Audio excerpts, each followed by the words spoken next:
So in order to challenge that muscle, I've got to get a good stretch, and more importantly, I've got to get right up onto the big toe. When people think about going toes in on their pinky, they think that they're going to train the lateral head more.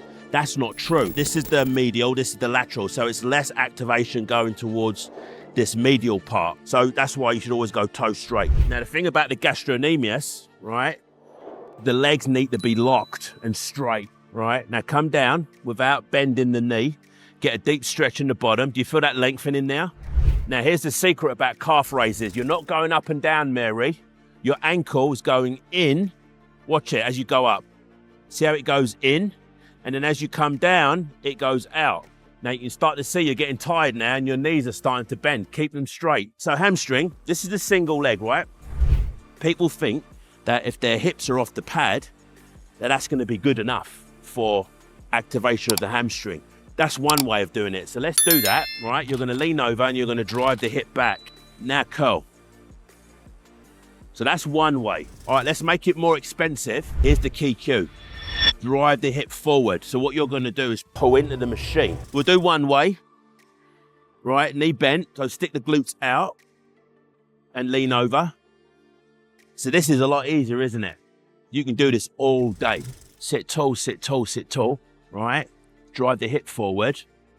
Look how hard it got. So this hamstring's getting way more activation. Start off with leg extensions. And here's something what I did years ago, and I still do it to this day. What I like to do, because I've got tendon problems, is I don't like to start my leg extension here. That puts pressure on my tendon. So what I do like is to create a straight line with my knee and ankle. And all I'm gonna do is select a weight that's gonna get me to do 12 reps. So I usually start about 70% of my 1 RM. I'm gonna do 10 to 12 reps, regular pace, 2010. Then I'm gonna go 12 partial reps and then get my glutes off the pad. After 12 reps, I'm gonna do 12 reps at the top, partial reps at the top. Then the last round of 4, which is the most demanding, will be all the way up, 1, 2, all the way down. 1, 2, down, 12 reps of that. And if you do that with some decent load, your legs will be destroyed. So one thing, right, we got to do is set everything up before we start. We ask ourselves, is the knee in line with the axis of rotation? And do we have back support? What I like is the body, for me, works better in straight lines.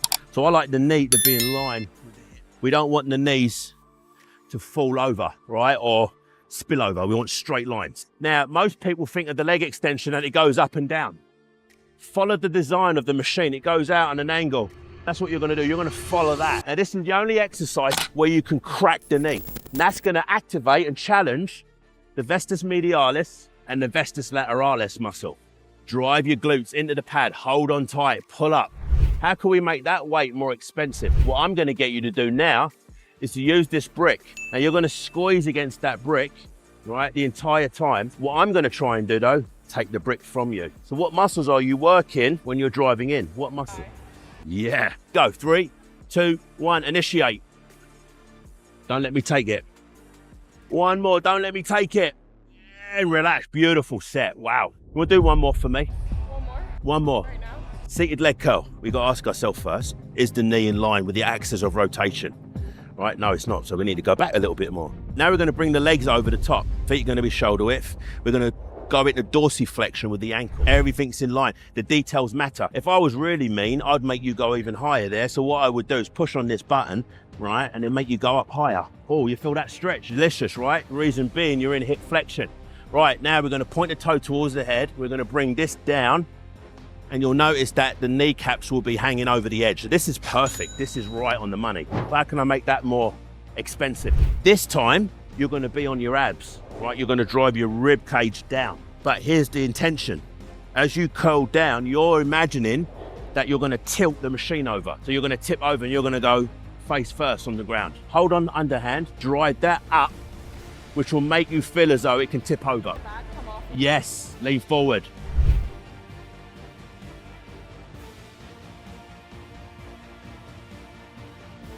Two more, two more, two more. Last one, last one, last one, last one. Go on, hold it, use your abs, pull in more, pull in, pull in, pull in, and resist. Done. There we go. Thanks, Mary. Appreciate you. Go and eat.